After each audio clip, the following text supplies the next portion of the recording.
Hi, friends. Today's episode is part of our summer survival series. I pulled some of my absolute favorite episodes from the archives of 3 and 30 to re-air them during these busy summer months because I hope they'll help you to thrive during this amazing but also exhausting time of year.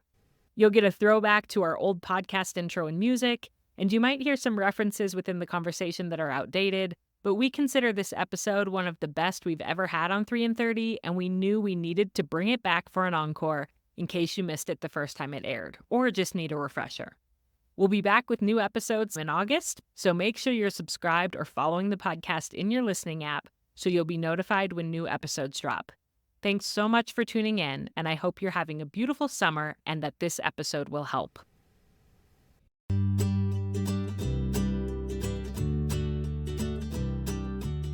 Welcome to 3 and 30, a podcast for moms who want to create more meaning in motherhood. Each 30-minute episode will feature 3 doable takeaways for you to try at home with your family this week. I'm your host, Rachel Nielsen. Thank you so much for being here. Before I had kids, I dreamed of adventuring with my future family. I just knew we would be out in nature all the time, or going on service trips around the world, going on road trips to beautiful places, and having perfect moments under the stars, looking at campfires. In fact, I actually have evidence of how I thought life would be because I have a copy of the adoption profile that my husband and I put together before we adopted our first child. And we had to sort of write out what our vision of the future looked like for our family. And so just for fun, before this interview, I pulled out the adoption profile and looked at it. And sure enough, I had some grand plans for what it would be like to be a mom. And this is just a tiny excerpt of what I thought motherhood would be like for myself and our family. I wrote in there, "We dream of having a big, loud, and loving family, and we're excited about the changes that will occur in our lives when we become parents. Rachel will use her skills as a teacher to plan learning-based adventures for the family, such as a journey to camp by the Mississippi River after we've read Huckleberry Finn, or a road trip to Washington, D.C. after we've studied American history." And okay, I appreciate 25-year-old Rachel's enthusiasm there, but honestly, I can barely read my kids' bedtime stories at the end of the day because I'm so exhausted, let alone plan learning adventures camping by the Mississippi River. So daily life with children is in and of itself an adventure, and sometimes that's all we can manage. But sometimes we are in seasons where we can and we want to do more, and we want to build memories with our children and get out into the world more together. And that's why I'm so excited about today's guest, who's going to teach us a bit more about how to adventure with our kids and why it's so important. Her name is Chamaine Wollenzein. She's the founder of a website and a movement called Wandering Families. And she has 5 children of her own, ages 3.5 to 9, with whom she does all of this wandering. And yes, if she can adventure with 5 little children, then so can I, right? So I am so excited to welcome Chamaine to 3 and 30 podcast. Thanks for being here. Oh my gosh, thanks so much. I am so excited. And I love that Mississippi River idea. Now I want to do that. And you probably brilliant. could pull it off. I'm thinking we might need to start small and just camp close to home and then work up to the Mississippi River. Yeah, that's probably a good idea for sure. Yeah. That's awesome. Yeah. So tell us more about why you started Wandering Families. Okay, so I have total full disclosure here. I did not grow up as an adventurous person at all. I don't even think I actually went on one hike until I was teaching my first year in Arizona. And I saw that generic screensaver of Havasupai Falls. And I thought, oh my heck, I want to go there, but how can I do it without paying for it? And so I wrote a grant proposal to the state of Arizona and I got $10,000 to take my students there. And because of that Wow. experience, I became addicted to hiking and camping and backpacking. And I saw the look on my students' eyes and I thought, this is one day when I get married, we're doing this with my children because it was pure magic. And so when I finally got married, my husband was a big time, his family, he was a camper. That's all his family did for family vacations. And so for us, it was just an easy transition to, as soon as we started having babies, we just brought them with us. And I think the youngest I ever did a hike was my baby was about 6 weeks old and we just hiked, 6 miles. And so my children have been doing this since they were itty bitty. And so it's easier for them now. But the good news is this is something that every family can do. Like every single family can apply and start small and then become more adventurous. So it's Mm. super fun.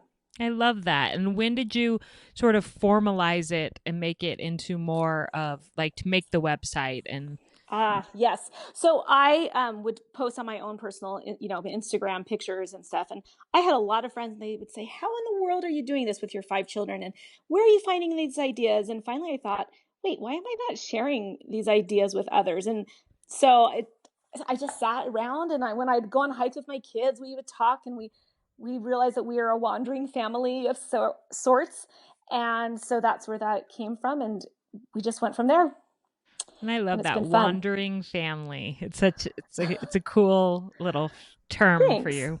It is. It's And pretty so what fun. did you teach? I taught seventh grade Utah studies and eighth grade Utah U.S. history. Cool. Yeah, it was So super fun. yeah, camping by the Mississippi River and Yes, road tripping to Washington D.C. probably does appeal to you. absolutely does. We're going to talk today about 3 takeaways about how to be more adventurous with our kids and why it's important. Great. So why don't you go ahead and tell us our first takeaway? Okay, our first takeaway is to create opportunities to learn how to become adventurous is a skill. So there's a great book everyone needs to read. It's called, and you would love it. It's called How to Raise a Wild Child. And when I first saw this at the library, I thought, yeah, my kids are wild enough. I don't need this. But it's not about that. It's by Scott Sampson, who does Dinosaur Train on PBS. And it's all about having and teaching us how to help our children fall in love with nature. And can I just share this incredible quote from his book? Yes, please do. It's okay. It says, "The natural world seems to invite and facilitate parent child connection and sensitive interactions. Unplugging and taking a baby away from electronic distractions creates an opportunity for what is called affective sharing, oohing and awing together over the sun shining through the leaves of a big tree, feeling a soft spring rain or a light winter snowfall on your face." And when I read that, it just hit me. I thought, oh my gosh, this is why we love to be in nature. This is why my kids don't whine as much. This is why they get along. It's because we are sharing in that magic together. Does that make Mm. sense? Yes. Okay. And so I loved it. But then I realized that I wasn't adventurous, remember? Didn't do it at all. And I learned how to become adventurous and how to hike and things. Mhm. So it wasn't something that was naturally innate. Not It at was all. it was a skill that you practiced and learned. Yes. And Yes. similarly, it's not going to be necessarily natural and innate for our children, especially for certain personalities of kids.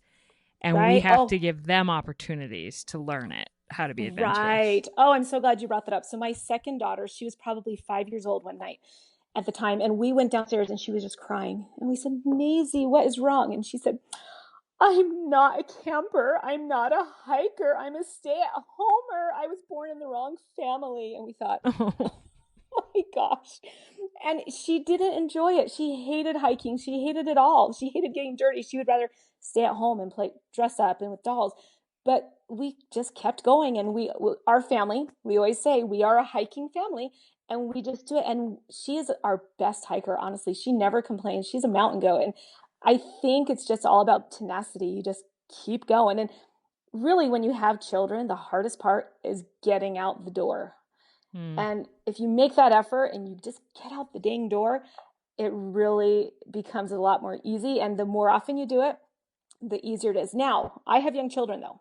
If I had older children and I was trying to start this, it would be a completely different situation. And so I think some of the distractions that I can use with my young children wouldn't work for older kids. And so I know that one thing that has worked well, we have older cousins or friends, is if you have older children and you want to become more adventurous, invite their friends along or invite their cousins along. So that way they're naturally distracted and they're enjoying it with a friend. Definitely. Yeah, and I even feel that way with my young children. Like my Noah, who's 6, almost 7, when he's with his cousin who's just a couple years older than him, he's not as likely to whine and complain because he Yep. wants to keep up with his Yes. favorite cousin. And so, Yes. having a little bit of positive peer pressure there can be a good thing. Exactly. And so one way that we have found with giving our kids confidence and grit, because they have to learn it from, the time they're young, is we present opportunities which might be kind of tricky. So we find hikes that we know will be hard for them, not crazy hard, but just it'll challenge them a little bit. The first time we did a slot canyon, it was tricky because it was so tight. I mean, I could not even carry my baby's backpack, let alone the baby in the pack.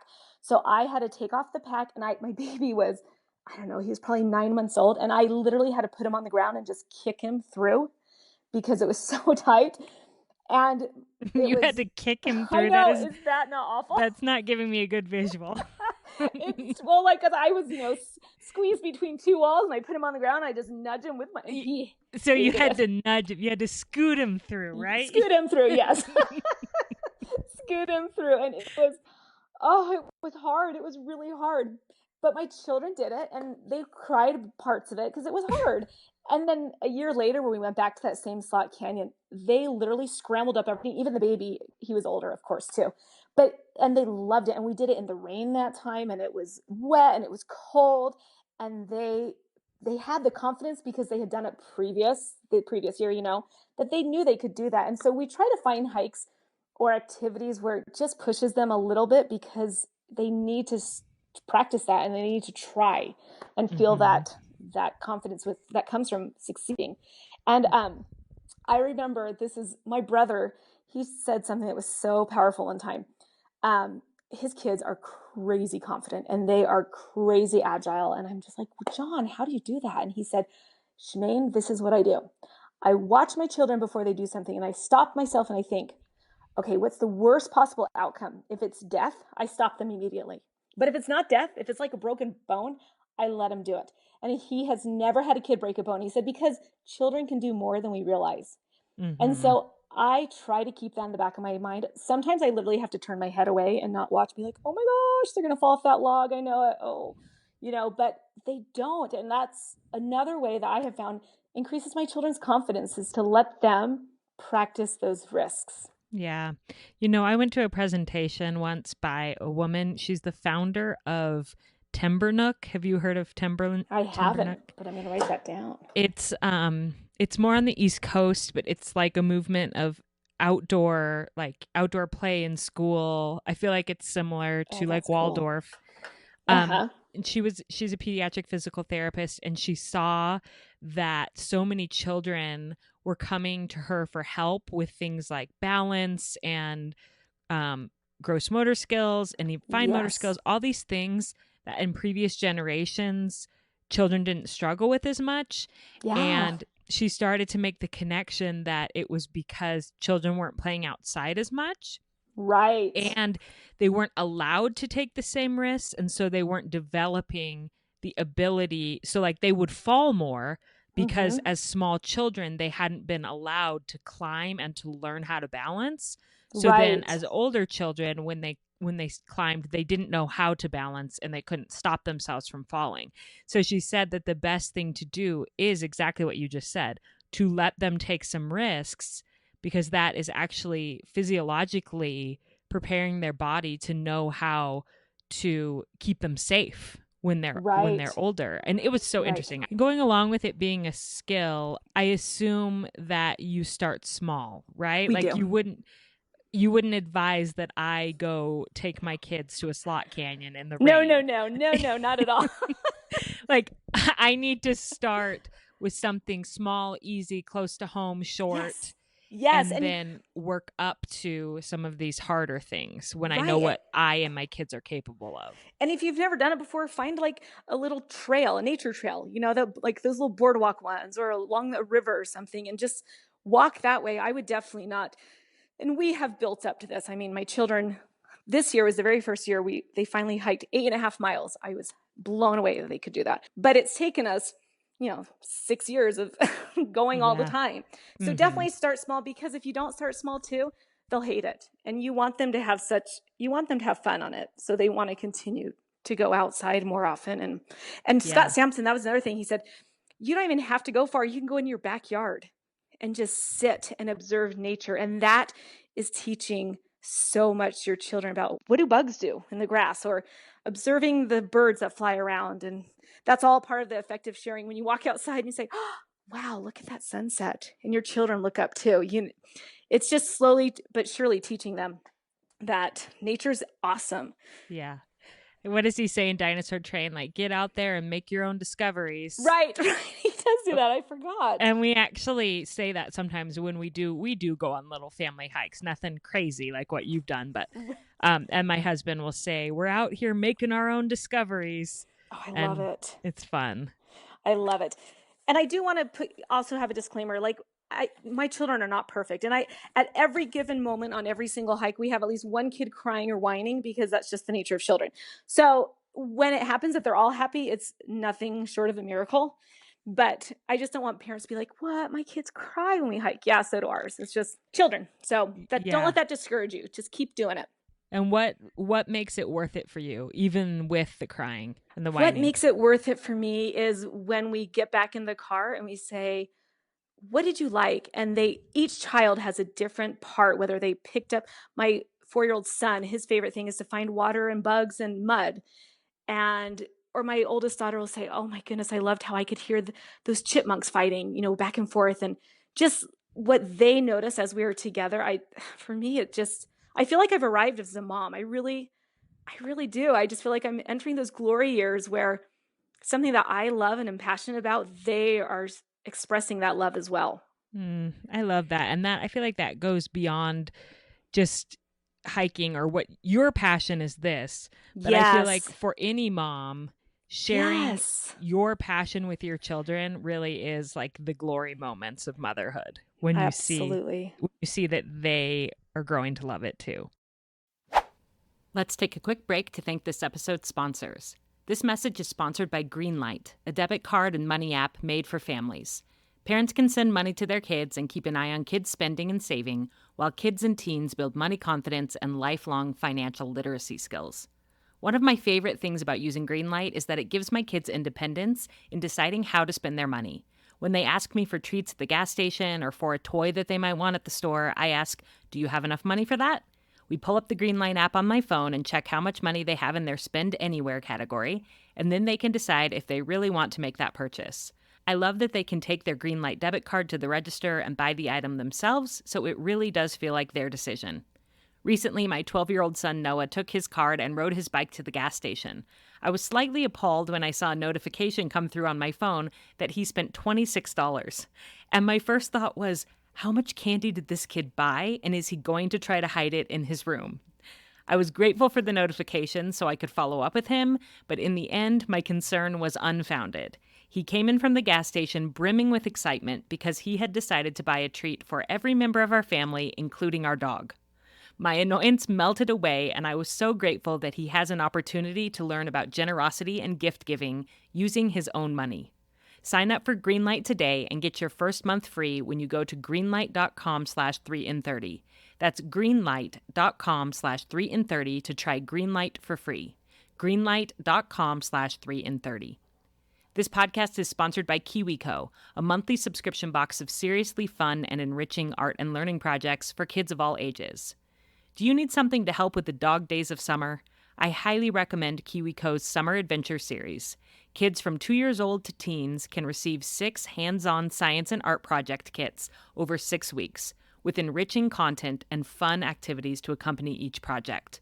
You have the option to receive all of your summer adventure crates at once or weekly for 6 weeks. My communications manager, Molly, got the dinosaur crate for her 4-year-old, and here's what she had to say about it. I was in the kitchen pretending to do the dishes while observing my 8-year-old help my 4-year-old with the dinosaur projects. Both boys were beaming. My older son because he was needed on a project, and my younger son because he was getting attention from his older brother who he adores. My 4-year-old's mind was blown over creating dinosaur fossils out of air-dry clay, and he loved getting to make a board game to play with his siblings and cousins. I'm grateful to Molly for sharing that. I loved getting a glimpse into that sweet exchange between her kids. Build the best summer ever with KiwiCo. Get 20% off on your summer adventure series at kiwico.com/3in30summer. That's 20% off your summer adventure at kiwico.com/3in30summer. This podcast is sponsored by Paleo Valley, a company providing products that provide nutrient density in an industry that prioritizes everything else. I love Paleo Valley's mission to help people reclaim vibrant health. They believe that every dietary choice and every added ingredient is a powerful opportunity to love and care for oneself.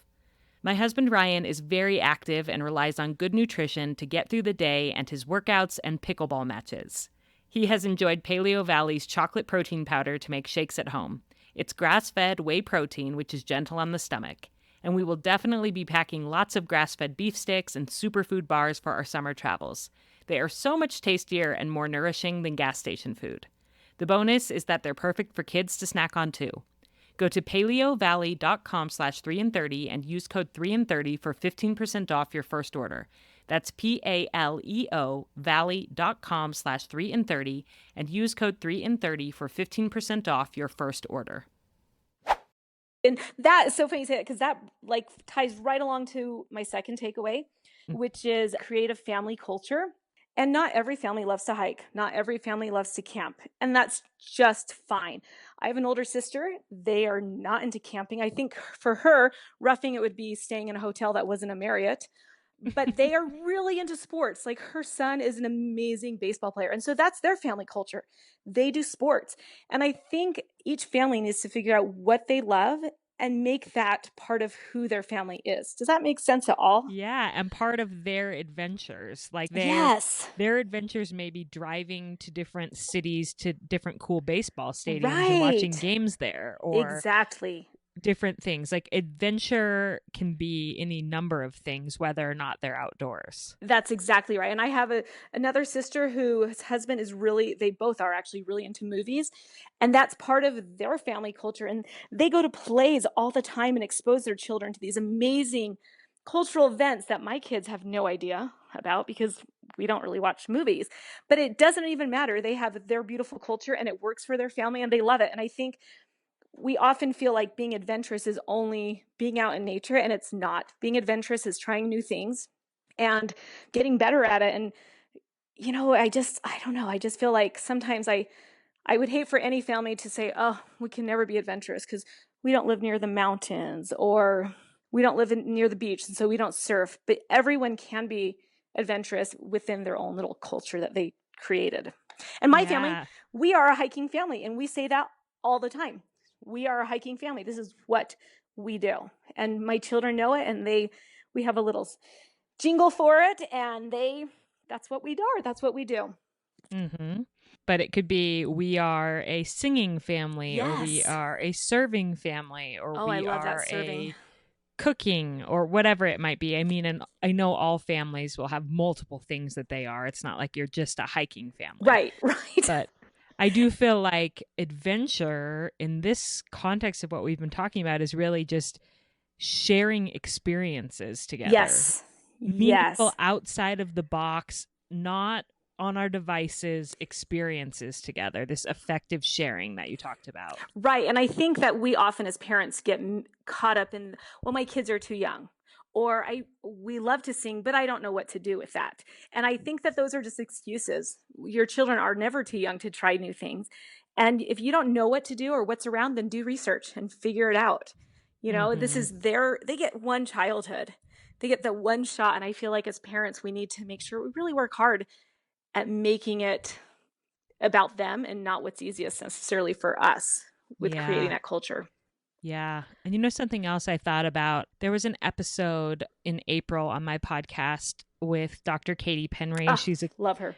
Yeah. She's a clinical psychologist, and she talks about looking up from your phone. She has something she calls the look up challenge. Yes. And I've also heard her talk about after you look up, look with. So look with your children. She says the problem with our individual devices is that they are individual. So like cell phones and things, she says they're so insular. Like our kids don't know what we're doing on them. They're isolating. Right. Versus like a shared experience where you can look together, even if that is watching an old film together. You're looking with what you're doing, looking at the clouds with your kids. Yes. And you're sharing and interacting. And I think that's all part of adventure. Yes. And by the way, that podcast has literally changed my life. I do not get on my phone around my children unless I say, hey guys, I'm getting on because of such and such. Yes. Isn't she so wise? Yes. You found a gem in that lady. Yeah. She's amazing. And then what's your third takeaway? My third takeaway is to create a season bucket list. And I know bucket lists are really a big deal right now, but we kind of tweak it a little bit and we have our children create it with us. So at about 2 weeks before the beginning of each new season, we sit down as a family and everyone knows, okay, we're doing our bucket list, and they get to share every idea that they want to do. It doesn't matter. One of my kids for the summer, it's going to be interesting. She wants to go, we have a local snow shack place, and she wants to, for her season bucket list, she wants to try all of their creative flavors that have these funny names. That's what she wants to do. So as a family, our goal is to try every single one of their made up flavors. I know and that's okay. I mean, and so we always put on new things. We sometimes have a repeat of the same activities because some things we just love as a family. And I think that having their input is really where they get the buy-in. And so they want to do things. The other key I have to this, though, is once we have our big list, and I'm actually looking at my list right now. We have some funny ones this year, but they all work. Once we have our big list, then we sit down, my husband and I, with the calendar, and we actually pencil things in. Because if we don't have it on our calendar, it's just this pipe dream, and it's never going to happen. Let's be honest. Life is busy. And so once it's on the calendar, we know it will happen, and we figure out ways to make it happen. And then, because some of the things are new, like we've never been to Bear Lake, but we're going as a family with my extended family. And so now I have to research, like, what do we want to do up there? What is there to do? I have no idea. And so once you have it on your calendar, research. I use Pinterest. I use hashtags on Instagram. That's a really good way too to find out what's around. I'll just Google things, be like, what are fun things to do around Bear Lake, or activities for kids near, I don't know, Escalante, Utah, whatever it is. And then I read about it, and I'm not afraid to like message people on Instagram at all and ask them, hey, do you think this is doable with children, my children's ages? Yeah. And sometimes they say absolutely not because there's 400-foot rappels or whatever. And I'll be like, okay, got it, But I think that people love to help one another. And as long as you find out and research, it's going to be a success no matter what. Yeah. And that's a significant investment of your time to research everything. It is. But I assume that it ends up making a huge difference versus just showing up there and expecting for adventure to kind of fall into your lap. Absolutely. For instance, that first time we did those slot canyons, we didn't realize that we would have to be scrambling down 20 feet of a cliff. And the next time we took some webbing with us so we could just lower and made everything, just go smoother. And so those are the types of things I do share on my wandering families, because they're little tips that families may not know. Hey, make sure you take a rope with you, because otherwise it's really tricky with little kids or whatever. Yeah. But I was going to tell you one of the things, I bet you've heard this. I want to say it was April Perry on your podcast, maybe it was Saren. I don't remember. Anyway, from Power of Moms. And the quote that they said was, live in anticipation of the memory. And so even after I've done tons of research, sometimes things flop. They just do. And sometimes our season bucket lists, even the things we thought were going to be the highlights, turn out to be not so great. But we live in anticipation of the memory, because those times that they're not so, they didn't go as I planned, they are the funniest memories that we have. And we laugh about it and be like, can you remember that one time Mom took all 5 of us by ourselves? And I do silly things like that. And Oh, And she forgot the tent pole and we were stuck out in yes. the rain. And yeah. Or when mom forgot to pack the food, it was sitting at home. You've done that one before. That was a good You're move. right. Like in the moment, you're just so mad and tired and exhausted and you want to cry. But when you think about how hilarious it's going to be down the road, it does help a little. It definitely does. And I think that that's part of also, with the family culture, this is just what we do. And I'm that crazy mom that forgets food. Who does that? I don't know. Yeah. Well, I have to say that I got on your website last night to prepare for this interview, and I definitely saw a few things on there that I'm like, ooh, like the glamping, the nice teepees in Zion's National Park. Yes. And so I'm like, I want to do that, So I think your website is a great resource for people if they want to look for some adventures to start with. Thanks. And honestly, we love glamping. We don't do it very often because it's kind of pricey, but it is a great introduction to camping because it really, you're still sleeping in sleeping bags most likely, and you're still in nature. You can hear all the noises that you wouldn't. It's just, it's a good introduction to camping.